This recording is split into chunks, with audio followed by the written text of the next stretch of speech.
Yesu Kristo nashimwe bene data bavandimwe, amahoro y'Imana nabane namwe. Uyu munsi reka mbabwire ngo Imana ibahe umugisha kandi ikomeze intambwe z'ibirenge byanyu. Reka turebe ijambo ry'Imana dusanga mu gitabo cy'umuhanuzi Malaki igice cya 3 umurongo waho ni wa 2 haranditse ngo ninde uzabasha kwihangana ku munsi wo kuza kwe, kandi ninde uzahagarara ubwo azaboneka, kuko ameze nk'umuriro w'umucuzi n'isabune y'abameshi. Imana itugirire neza. Bene data bavandimwe, ijambo ry'Imana uyu munsi tugiye kurebaho riri kutubwira ngo ninde uzahagarara imbere y'ubwiza bwe bwa Yesu Kristo ubwo azongera kuboneka aje gutwara umugeni. Uyu munsi rero ijambo ry'Imana ashatse ko tuvugaho navuga ngo rifite intego ivuga ngo kuza kwe. Imana itugirire neza. Uyu munsi rero ijambo ry'Imana riratubwiye ngo ninde uzabasha guhagarara imbere y'ubwiza bwe cyangwa se imbere ya Yesu Kristo ubwo azaba agarutse. Uwo nguwo rero icyo ni ikibazo twakwisubiza. Ni umuntu wabashije gutunganywa rwose cyangwa se gukurikiza inzira n'amategeko bya Yesu Kristo adusaba uyu munsi. Reka mbabwire ngo rero kuza k'umwami wacu Yesu Kristo kuregereje, nk'uko yapfuye akazuka akatubwira ngo uko mubonye ngenda niko nzagaruka. Uyu munsi wa none rero twitegure kugaruka k'umwami wacu Yesu Kristo, nk'uko Pasika yizihiza izuka ry'umwami wacu Yesu.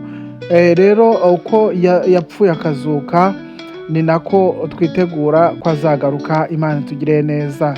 Ni ukuvuga ngo kuza k'umwami wacu Yesu Kristo kuregereje kandi kuri bugufi, nk'uko ijambo ry'Imana ritubwira ngo kuzabanzirizwa n'intambara, kuzabanzirizwa n'urunyuranyurane rutandukanye rw'ibibi byinshi, cyangwa se intambara z'urunyuranyurane, intambara zitandukanye hirya no hino.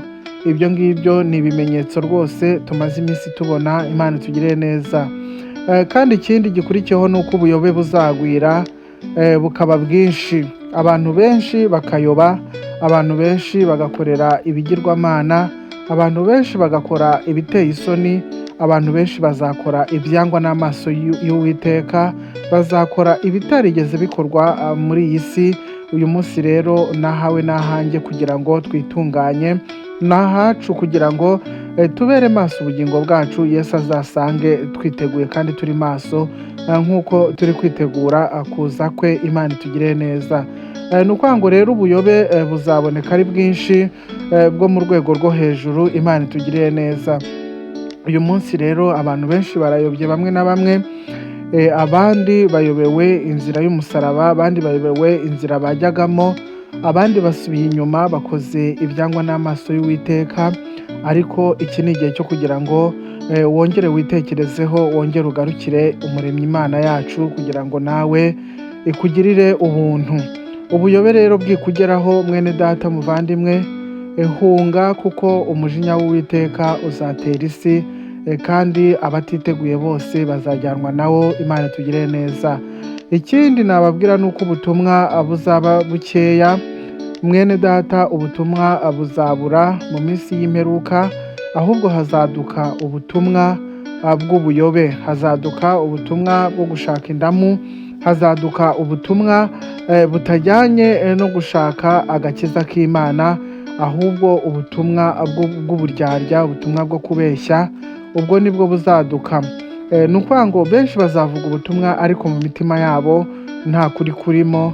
Uyu munsi wa none rero ibyo nabyo byamaze kugaragara. Imana itugirire neza. Imana rero ikomeze idufashe kandi duhe gusobanukirwa n'ijambo ryayo. Ni ukuvuga ngo rero bene data, uyu munsi wa none ubutumwa bwamaze kuba buke, nubwo abantu bibwira ko hariho ubutumwa bwinshi, ariko buriya ubutumwa rwose bwamaze kugenda bukendera. Ni ukuvuga ngo ijambo ry'Imana benshi bari kurifata uko bashaka, abandi bakarifata uko babyumva, ariko iki ni igihe cyo kwitunganya, ni igihe cyo kuba maso, ni igihe cyo kwirwanaho ku muntu ku giti cye, ni igihe cyo gusengera mu kuri no mu mwuka, aho bishoboka Imana itugirire neza. Ikindi kandi imbaraga z'abera uyu munsi wa none zitangiye kugenda zicika intege, zitangiye kugenda zihura n'ibicantege byinshi. Uyu munsi rero reka mbabwire ngo imbaraga z'abera uyu munsi rwose ziri guhura n'ibibazo byinshi uyu munsi wa none. Bene data bavandimwe rero ibyo ni ibimenyetso by'iminsi ya nyuma, kandi reka mbabwire ngo mu minsi ya nyuma ubutumwa buzacyura igihe. Bene data reka mbabwire ngo ubutumwa buzakendera bubure, kandi rwose kuza kwa Yesu Kristo namara kuza ubutumwa buzaba burangiye. Nta muntu uzongera kubwiriza, nta muntu uzongera kuvuga ngo reka mvugire Imana, mvuge ubutumwa, kuko igihe cyabwo kizaba cyarangiye. Rero igihe cyo kumva ubutumwa ni iki ngiki, igihe cyo gukorera Imana ni iki, n'igihe cyo guhindurwa n'imiburo ya Yesu Kristo ni iki. Mwene data muvandimwe mukozi w'Imana, uraburirwa nanjye ndaburirwa kugira ngo twitunganye, tube maso, tubere maso ubugingo bwacu. Imana yo mu ijuru rero ikomeze tugirire neza, Imana idufashe, Imana itwiteho. Uyu munsi reka nkubwire ngo senga, ashaka Imana, kuko ubutumwa buzaba buke, ubutumwa bugiye gucyura igihe, ubutumwa bugiye kurangiza manda yabwo, kuko Yesu Kristo kuza kwe kugiye kuboneka. Imana itugirire neza. Ni ukuvuga ngo rero bene data bavandimwe, Yesu we imirimo yari yaramuzanye mu isi imaze kurangira, yajyanye n'abigishwa be ku musozi wa Elayono, arangije arababwira ati ndagiye, igihe cyanjye kirarangiye cyo kubana namwe.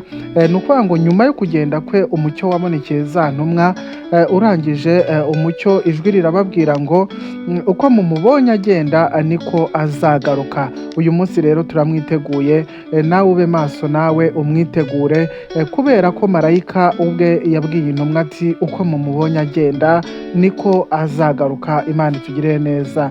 Bene data bavandimwe rero, Yesu Kristo umwami w'amahoro, umwami wacu azagaruka, kandi rwose igihe cye kiri bugufi.